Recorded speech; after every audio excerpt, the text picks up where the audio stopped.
Son las 10 de la noche y es la hora de opinar. Hoy con Paula Sofía Vázquez, Carlos Bravo Regidor y Gibran Ramírez vamos a debatir sobre el fracaso económico del gobierno actual.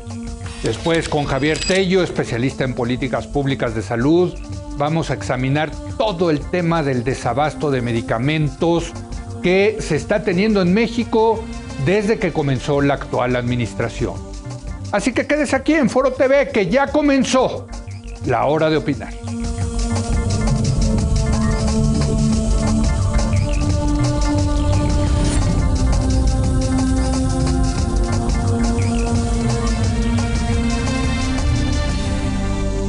Muy buenas noches. No son buenas las noticias económicas en México. El tercero y cuarto trimestre del 2021, la economía mexicana no creció, de hecho se contrajo un poquito, lo cual nos lleva a lo que llaman los economistas como una recesión técnica, 2 trimestres consecutivos de crecimiento económico negativo. La realidad es que el rebote de la economía mexicana en el 2021, después de la crisis del 2020, ha sido menos dinámica de lo que se esperaba. Por tanto, cuando salgan los números definitivos, es muy probable que la economía mexicana haya crecido en alrededor del 5% el año pasado, lo cual quiere decir que todavía no regresaríamos al nivel económico, al tamaño que tenía la economía antes de la crisis del COVID-19. Desde luego, este es un revés para la administración del gobierno en turno. Si a eso le sumamos que ha empeorado la desigualdad social en México y el incremento del número de pobres que tenemos en el país, pues se empieza a hablar, y en particular yo así lo he dicho, del fracaso económico del gobierno en turno. ¿Es realmente un fracaso? Sí, no, ¿por qué? Vamos a debatirlo. Le doy la bienvenida a Carlos Bravo Regidor. Carlos, ¿cómo estás? Muy buenas noches. Buenas noches. Gibran Ramírez, ¿cómo estás, Gibran? ¿Qué tal, Leo? Buenas noches. Y Paula Sofía Vázquez. Paula, ¿cómo estás? Muy buenas noches. Buenas noches, colegas. ¿Estás ronca, Paula Sofía? ¡Qué barbaridad! Bueno, todo bien. Pues empecemos contigo, con la poca voz que tienes. ¿Qué te parece? ¿Fracaso o no del ámbito económico del gobierno de López Obrador? Yo creo que más allá de decir si es un fracaso o no un fracaso, sí tenemos que empezar ya a pensar, independientemente de las cifras que se anunciaron ayer, que va a ser un sexenio sin crecimiento. O sea, creo que ahora no es una cosa que no hayamos venido viendo desde el sexenio pasado, pero creo que aquí sí estamos hablando de una oportunidad perdida para poder hacer muchas cosas, ¿no? Creo que hay muchas razones que pueden explicar el asunto. A mí me parece que lo primero que me gustaría como tocar es, sí es cierto que la pandemia fue devastadora, sí es cierto que generó crisis, sí es cierto, pero creo que llevamos más de 3 décadas en crisis económicas a nivel mundial, ¿no? O sea, el efecto tequila, el efecto dragón, la crisis de 2008, y sí importa mucho, y aquí para que dejemos de no darle responsabilidad a quien se le tiene que dar, sí importa mucho las acciones que toman gobiernos en la manera en la que se palían las crisis. Lo que tú decías ahorita de no va a haber el crecimiento esperado, pues no va a haber el crecimiento esperado porque también los otros datos y las cifras mágicas que han manejado son unas cifras que eran imposibles de alcanzar y que la gente seria dijo, no había manera de alcanzarlas. Y ahí estamos hablando de un sexenio perdido no por los datos de ahorita, sino yo veo 2 cosas muy, muy importantes. La pandemia no modificó sustantivamente ni las creencias ni la manera en la que se está ejerciendo todo el asunto económico en el país, y tampoco estos datos están generando absolutamente ningún cambio que nos haga pensar que algo puede generar, más allá de un milagro, que estas cosas mejoren. Y esa es la parte que me parece muy grave. O sea, en el sexenio de primero los pobres vamos a terminar siendo el sexenio de primero más pobres. Y eso sí me parece una verdadera gran tragedia. Pues poco que agregar a lo que dice Paula Sofía, ¿no, Gibran? Yo sí agregaría que se trata de un problema mundial, Leo. Todos los países en subdesarrollo, todos están enfrentando este escenario, algunos con consecuencias más graves. Es decir, no es el fracaso de un gobierno, es el momento del mundo.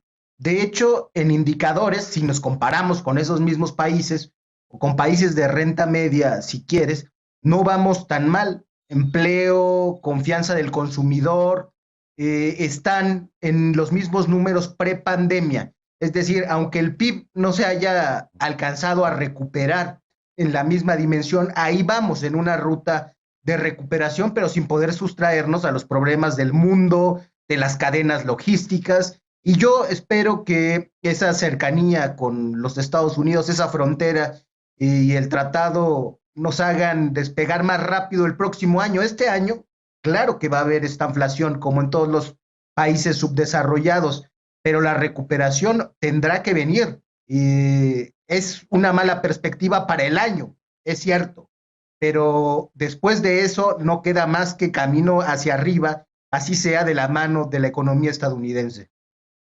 Hijo, pero has mencionado una palabra que a mí me pone los pelos de punta, que es la de la estanflación, que a mí sí me tocó vivirla en los años 70 y bueno, lo que estamos diciendo es, con esta inflación es la economía estacionada, sin crecimiento económico, pero con inflación, ¿no?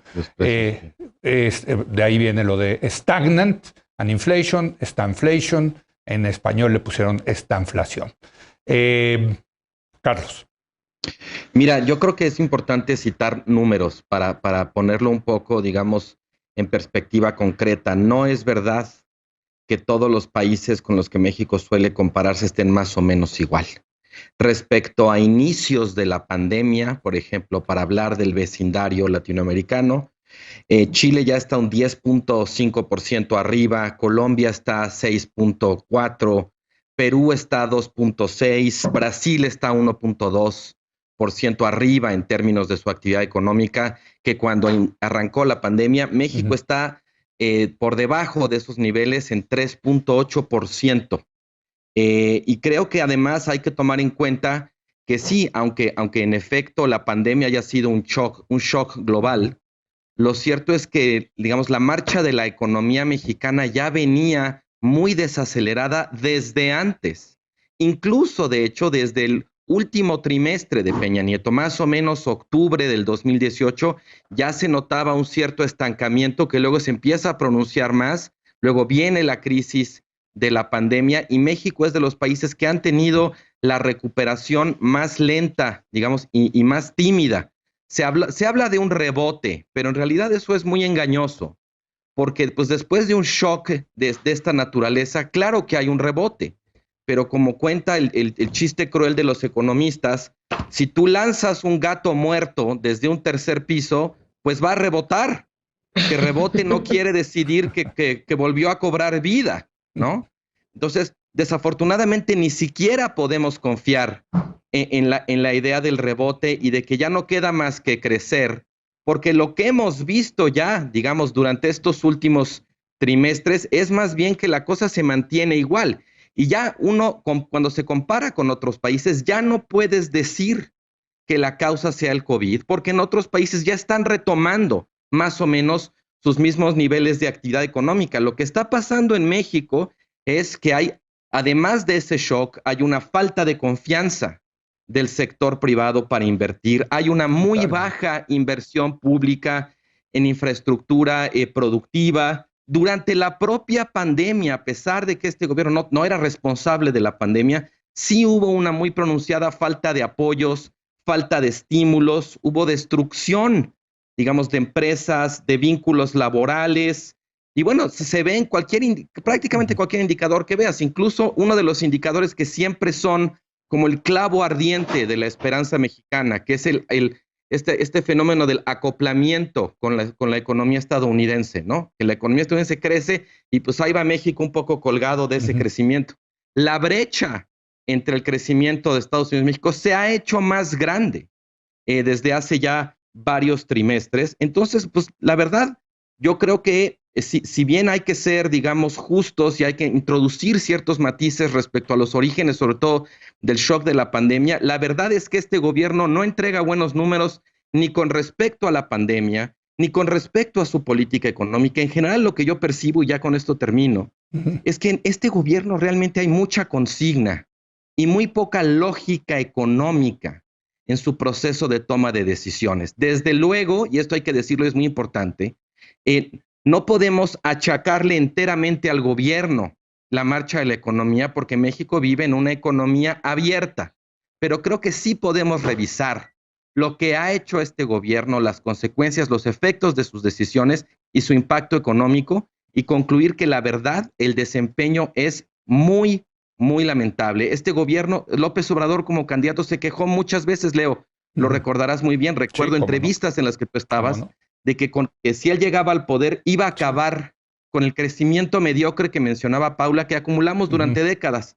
Bueno, pues parece que sí está acabando con ese crecimiento mediocre, logrando un crecimiento nulo.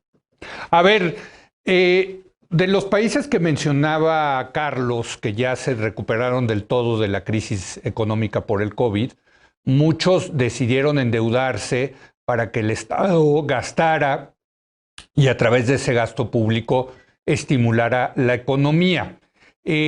Aquí dijimos ayer, Paula, que lo que hubo fue un regreso tremendo del Estado como agente económico, como agente que estimula la economía a través de la política fiscal. Pero aquí en México, en este gobierno que se dice de izquierda, pues la verdad no quiso. Ahí sí había una consigna, más que una consigna, ha habido una consistencia del presidente López Obrador, decir, no vamos a endeudar a el gobierno para estimular a la economía. ¿Cómo ves? Yo retomo lo que decía ahorita y lo que decía Carlos. O sea, creo que hay, más allá de pensar en una política económica, estamos un poco en el mismo asunto en el que estamos en todos los demás frentes, ¿no? No queremos seguir las antiguas recetas neoliberales, pero entonces a cambio no tenemos ninguna otra receta, ¿no? No tenemos ninguna política económica para paliar estas cosas y entonces por consigna no tenemos deuda, por consigna no vamos a ayudar al empresario malo malísimo, por consigna o por acuerdo incluso no la vamos a tener una reforma fiscal. La disciplina de las finanzas públicas es parte del credo neoliberal. Sí, pero ya ves que aquí somos neoliberales cuando hacemos al Estado chiquito y somos neoliberales pero no somos neoliberales siempre, ¿no? Y en la deuda no somos neoliberales. Sí. Entonces, y en muchas de estas cosas, incluso no vamos a abrir a generar más inversión pública, sobre todo en temas de infraestructura, porque nuestro Plan Nacional de Desarrollo está todo incluido en 7 obras faraónicas en las que no vamos a mover absolutamente nada más, ¿no? Entonces, efectivamente, cuando decíamos, pues sí, esas son consecuencias por las cuales estamos en el punto donde estamos. Sí, claro, yo no estoy viendo ningún tipo de política económica y a eso yo le agregaría dentro de los resultados que están afectando a la economía 3 puntos más que me parecen fundamentales. Venga. El primero, el tema de la militarización. ¿Por qué ya no tenemos tanta inversión en infraestructura pública? Porque todo lo están haciendo los militares. Porque o sea, ya los militares ya son los grandes competidores en materia de infraestructura, en materia de todas esas cosas que normalmente eran como puntos esenciales donde se podría volver a reactivar la economía. Ahorita, pues los militares están teniendo su gran noche, ¿no? Y el siguiente también es un tema de seguridad. O sea, creo que también estamos pagando en el tema económico la gran crisis de seguridad que estamos viviendo. Sí, también. O sea, no todos o sea, no cada X número de tiempo nos mandan alertas de otros países de que no es seguro viajar a este país, cuando somos un país que en estos últimos años ha transitado a ser un proveedor de servicios, a tener en el turismo una piedra de toque, y en eso tampoco nos hemos recuperado, ya nos hemos recuperado un poquito, pero no hemos llegado a los mismos niveles que teníamos antes de la pandemia, con todo y la irresponsabilidad de que aquí no pedimos ni cartilla de vacunación del sarampión para pasar. Sí. Pues tú cómo ves, Gibran, este tema de que hubiera sido mejor un mayor gasto fiscal para estimular a la economía Y la renuencia del presidente López Obrador a hacerlo, pues hizo que el PIB cayera más y que el rebote después en este 2021 no fuera tan grande como lo esperábamos. Mira, Leo, a mí me parece casi milagroso que un neoliberal como tú esté defendiendo deuda y que alguien a la izquierda esté hablando de responsabilidad en el gasto, pero lo voy a argumentar.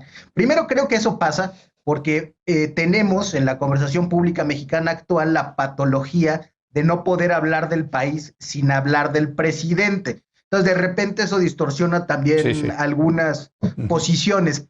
Pero creo que cuando no tienes una perspectiva clara, más bien una prospectiva clara de qué va a pasar con la economía el siguiente o los 2 siguientes años, es muy irresponsable lanzarse a endeudarse para hacer un plan de estímulos, porque no tienes fecha de término. En el caso colombiano, esto sucedió e hizo agua y tuvieron que hacer en plena crisis un intento de reforma fiscal y hubo una represión de las mayores que se recuerda en Colombia en los últimos años. Fueron 100 muertos por eso. Entonces, ahí hay otro bien a considerar, que es la estabilidad política y el cuidado de la gente, priorizar a la gente por sobre las empresas, que fue una decisión que tomó el presidente. Yo estoy de acuerdo en esa decisión, pero creo, a juzgar por los datos del INEGI ya interpretados por Coneval, que ese enfoque de derechos y de universalización de la política social no se ha implementado bien. Ya la Auditoría Superior de la Federación ha hecho observaciones, es decir, no es un problema de decisión política, ¿no? Es un problema que creo que hay, eso sí, en varios ámbitos, de capacidad de mover al aparato del Estado. Nada más como aclaración, este neoliberal sí cree en la disciplina en las finanzas públicas, pero también cree que cuando hay periodos críticos de la economía, para evitar que una recesión se convierta en depresión, sí cree, y me refiero a mí, sí creo, que había espacio para un endeudamiento, quizá de 2, 3, 4 puntos del PIB, hubieran ayudado muchísimo para que la caída del PIB no fuera tremenda en 2020 y una mejor recuperación en 2021. Sobre todo en el contexto internacional, donde los bancos centrales están regalando dinero, porque con una tasa de interés a 0%, pues hasta el más disciplinado, o déjenme ponerlo así, a mí me enseñaron que cuando regalan dinero hay que formarse. You take it. Exactamente. Carlos.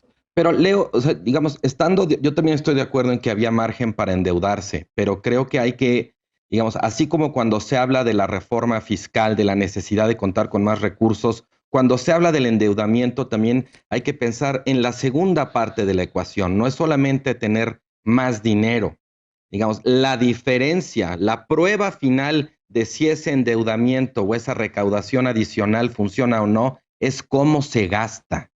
¿También? Y ese creo que también es un problema que tiene este gobierno. Este gobierno digamos, en gasto social gasta más, pero no gasta mejor. La calidad del gasto es realmente muy deficiente. Decía Gibran ahorita que es muy importante tener la perspectiva clara, ¿no? Yo preguntaría, bueno, ¿cuál es la perspectiva en función de la cual está tomando decisiones este gobierno en este momento para enfrentar la segunda mitad del sexenio? Déjame desafiar un poco tu argumento de que también en la calidad del gasto. Desde luego, pues es un argumento que tiene toda la lógica posible, pero mira, a mí me parece que es una locura la construcción de la refinería de Dos Bocas en Tabasco. Lo he dicho, lo he sostenido, en fin, ¿no?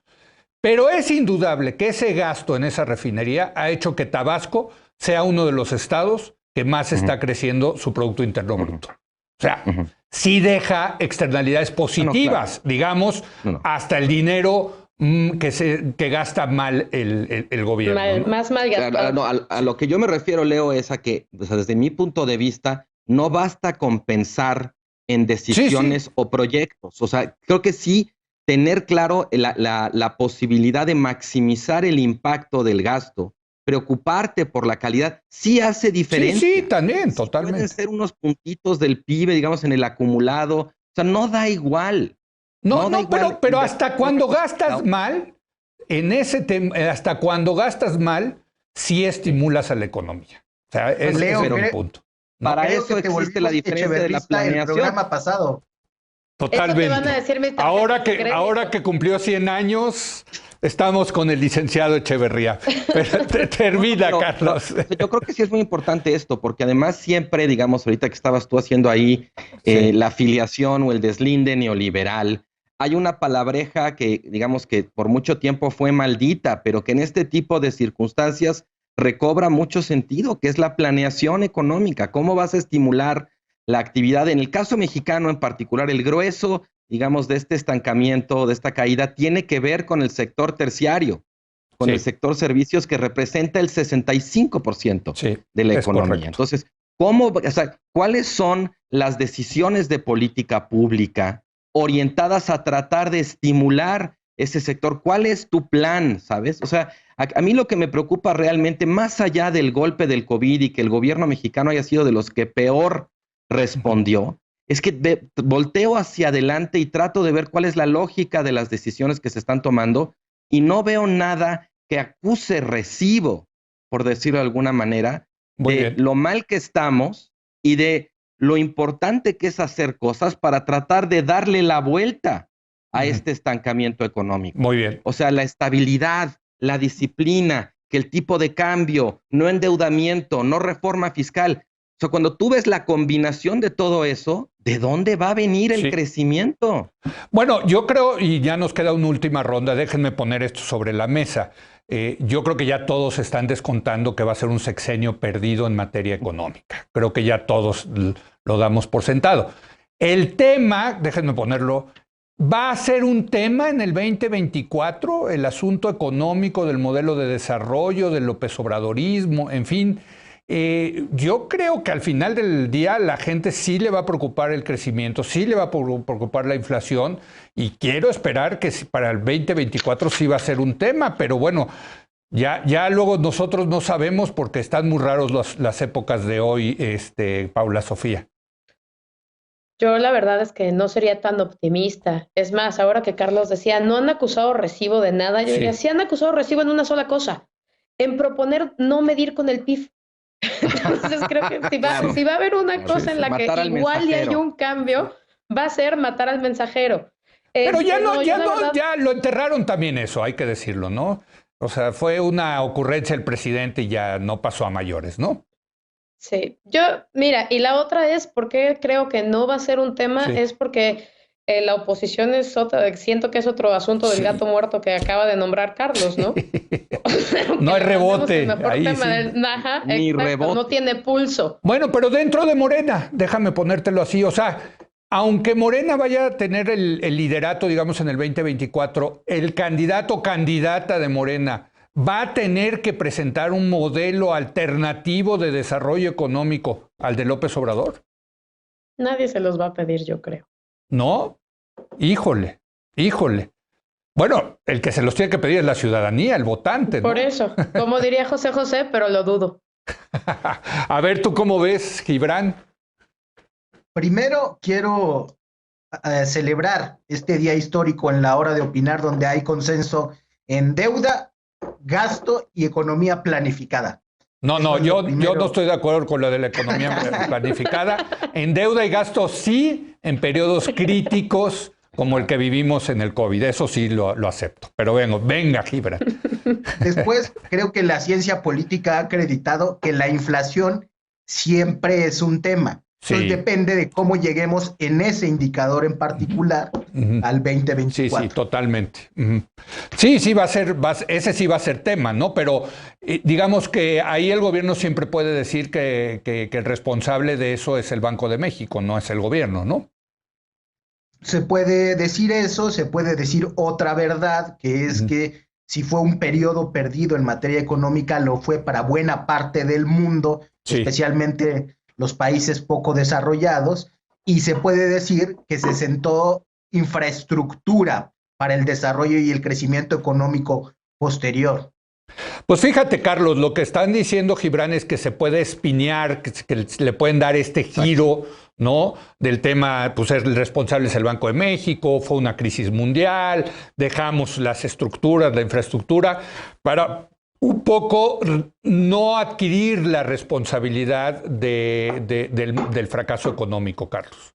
Sí, tal cual como dices. Una cosa es tener una solución a los problemas y otra cosa es tener una estrategia de comunicación para que los problemas no parezcan problemas. Yo creo que sí, en general el López Obradorismo está muy desprovisto de un entendimiento básico de la economía, incluso hasta el punto, como ahorita pues lo mostraba Gibran, de confundir economía planificada con planeación económica, ¿no? En general, yo creo incluso que tú estás siendo muy optimista. Estaba haciendo una broma, Carlos. Cuando tú dices, no tuvo gracia, es que sabes, a mí sí ya me no gustó. sabemos si son chistosas o no, porque luego uno cree que sí lo dicen en serio cuando ven las mañaneras. Pero bueno, el punto, Leo, es que te decía, yo creo que estás siendo muy optimista. Sí. Para cómo están las cosas, ojalá sea un sexenio perdido, en términos de que acabe más o menos en los niveles como empezó. Sí. Porque ya ahorita el PIB per cápita está en los niveles no de 2018, sino de 2014. Sí. Entonces, si las cosas siguen como van, es perfectamente factible que terminemos no como empezamos, sino incluso más atrás. No un sexenio perdido, sino un sexenio de franco retroceso económico. Cosa que creo que no se había visto desde hace mucho, un sexenio completo, perdido en materia económica, que yo recuerde, pues ni siquiera creo que el de la Madrid, ¿no? Que fue tremendo. Entonces, bueno, sí va a ser una lápida importante para el López Obradorismo o la llamada Cuarta Transformación. En fin. ¿Y para la historia que quieren hacer? Pues imagínate la gran transformación con un crecimiento económico negativo. No suena bien. Gracias, Gibran. Gracias, Carlos. Gracias, Paula. Bueno, hacemos una breve pausa. Voy a platicar con Javier Tello, no el nuestro colaborador, sino el experto en salud pública. Ha publicado un nuevo libro sobre el desabasto de medicamentos en México. Vamos a ver qué encontró. Regresamos.